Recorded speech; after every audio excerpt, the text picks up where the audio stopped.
ఆదిలాబాద్ జిల్లా కెస్లాపూర్ నాగోబా దేవతను మహిళా శిశు సంక్షేమ శాఖ మంత్రి సీతక్క ఎమ్మెల్యే వెడమ బొజ్జ పటేల్ దర్శించుకున్నారు. అనంతరం సీఎం రేవంత్ రెడ్డి పర్యటన ఏర్పాట్లను పరిశీలించి అధికారులతో సమీక్ష సమావేశమయ్యారు. ఫిబ్రవరి 2వ తేదీన కెస్లాపూర్ నాగోబా ఆలయ ప్రాంగణంలో సీఎం రేవంత్ రెడ్డి పర్యటించనున్నారని, ఇక్కడి నుంచి ఎన్నికల శంఖారావం ప్రారంభిస్తారని తెలియజేశారు. ఇంద్రవెల్లి అమరవీరుల స్తూపం వద్ద నివాళులు అర్పించిన మంత్రి సీతక్క ఎమ్మెల్యే సభా ప్రాంగణంను పరిశీలించారు.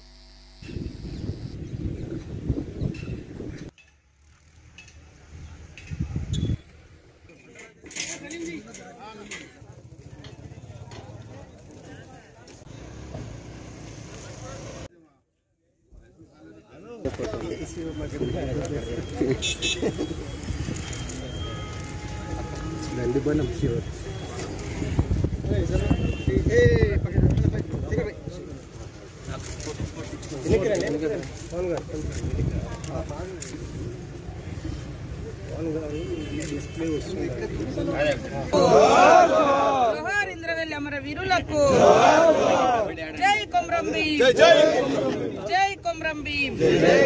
పేరు పేరున హృదయపూర్వక ఉద్యమాభివందన తెలియజేస్తా ఉన్నాను.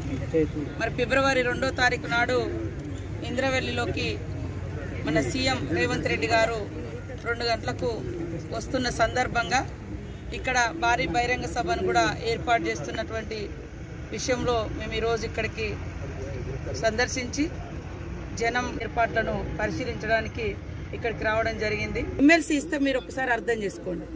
అలాట ఉద్యమ పార్టీ అట. ఉద్యమ పార్టీ కాదు, కుటుంబ పార్టీ. అది కుటుంబ పార్టీ, ఒక ఇంటికి సంబంధించినటువంటి పార్టీ. కాబట్టి ప్రజల ఆకాంక్షలు, ఉద్యమకారుల ఆకాంక్షలు అన్నింటినీ నెరవేర్చేది కాంగ్రెస్ ప్రభుత్వం, కాంగ్రెస్ పార్టీ.